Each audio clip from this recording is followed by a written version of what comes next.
차라리 인플레이션이 100배 좋지 디플레이션은 정말 아우 끔찍해.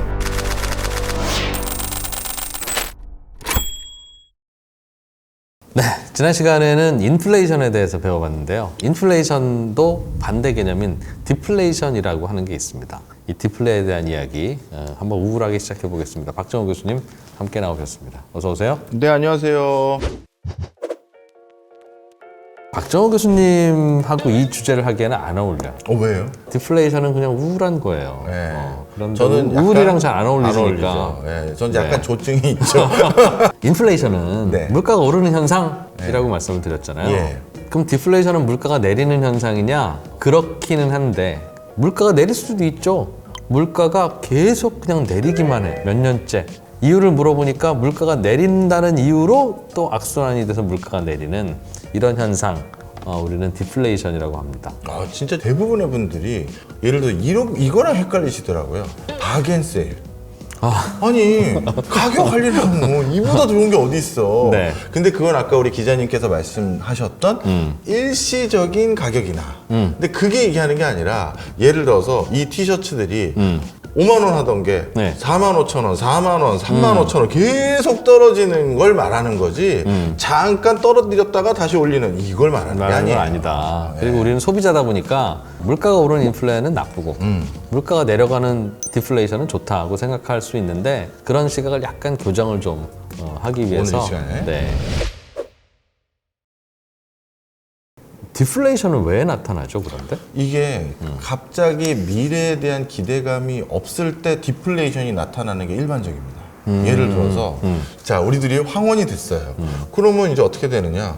기자님도 새로운 물건에 대한 왕성한 호기심 어린 소비 점점 없어지더라고요. 없어. 네, 없어요. 와, 없어. 여러분 네. 진짜 젊을 때 소비하세요. 나이가 어느 정도 들면 쓰고 싶은 게 정말 없어요. 자, 그 다음에 우리 이진우 기자님도 지금도 뭔가 호기심 어린 아니면 뭔가 새로운 일을 해보고 싶다 해서 막 투자를 하시잖아요. 그런데 우리 둘이 70에 만났어요. 네. 투자를 그때 뭘 해야겠습니까?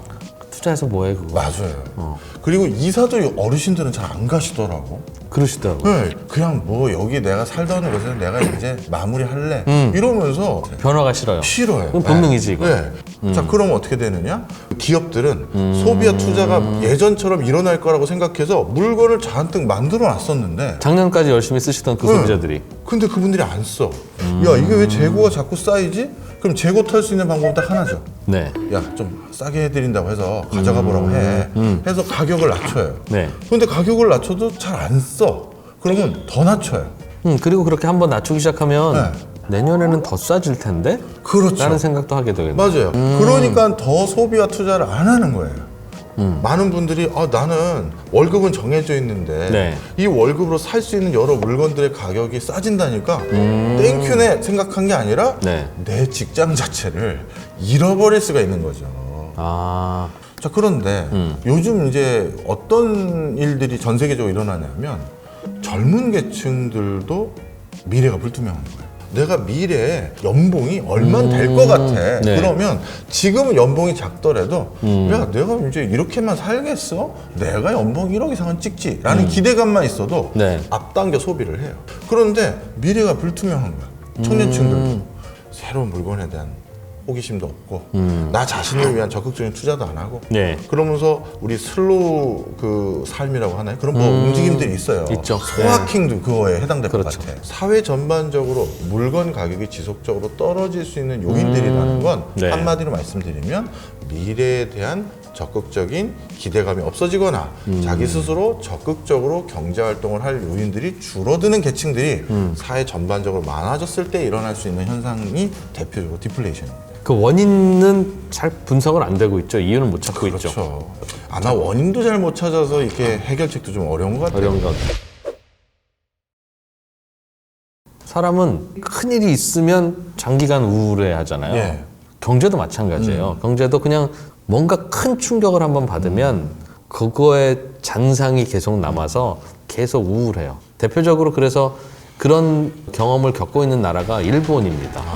일본은 80년대에 그런 거품이 없을 만큼 굉장히 큰 거품이 생겼었어요. 그때 자고 나면 그냥 땅값이 막 10%, 20%씩 두 밤 자고 나면 40% 이렇게 오르니까 계속 이렇게 거품이 올라가다가 뻥 꺼지면서 계속 물가도 내려가고 뭐 자산 가격도 내려가고 자산 가격 내려가니까 사람들은 우울해지고 우울하니까 뭘 또 팔고 팔니까 물가도 내려가고 이런 악순환이 계속되는 저러다 말겠지 싶었는데 계속되는.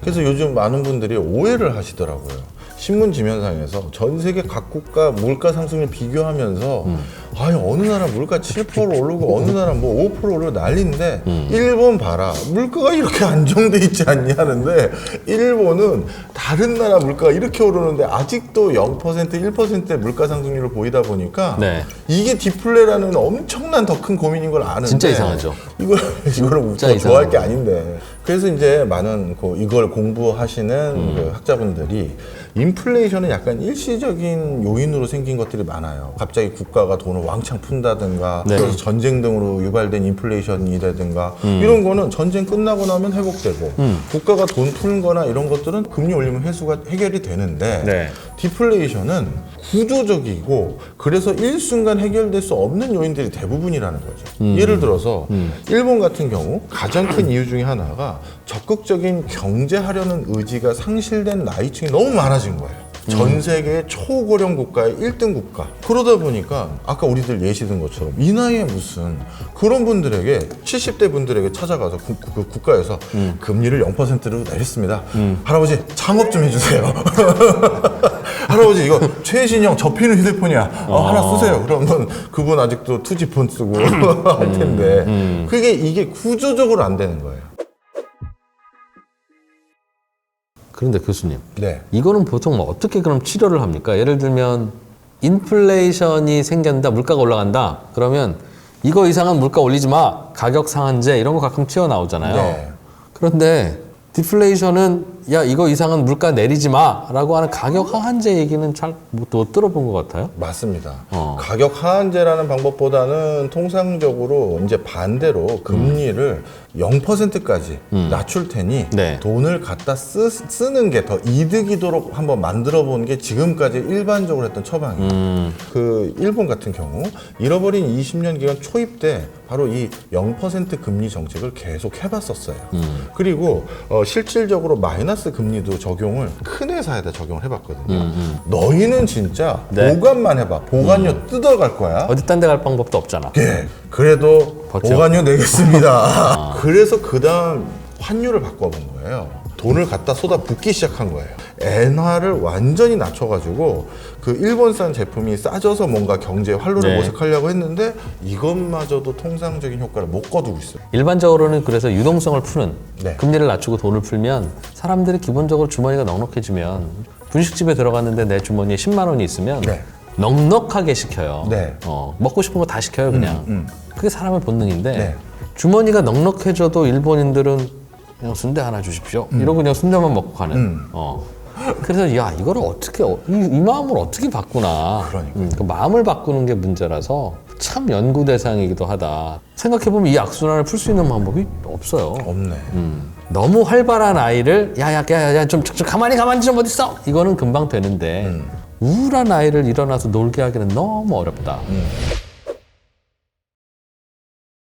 네, 디플레이션이 왔었을 시점에 해외에 많은 투자자들이 보였던 행태들을 보면 아주 자명해집니다. 와타나베 부인. 뭐가 왔어요? 그러니까 와타나베가 흔한 성, 그러니까 김, 이, 박 이런 거예요. 네. 이 와타나베 부인이 뭐냐 하면 일본이 디플레이션을 해결하기 위해서 초저금리 시대가 도래하다 보니까 예. 아니 일본 은행에 예치를 하거나 일본 은행의 다양한 금융 상품을 샀더니만 이게 이자를 별로 안 주는 거예요. 그런데 바로 길 건너 나라 세상에 거기는 금리를 얼마를 준대.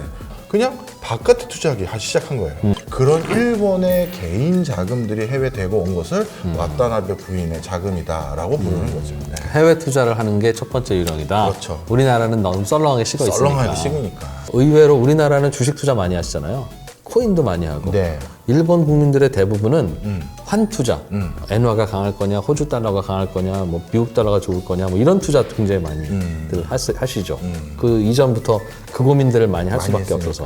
네. 그러니까 어떻게 보면 국내에서는 말 그대로 투자하기 위한 종잣돈마저도 다 외국으로 나가버리니 여기서 투자 자금 찾기가 더 어려워지니 또 경제가 더욱더 악순환이 걸리는 그렇게 되죠. 이런 일까지 생겨버렸겠네요.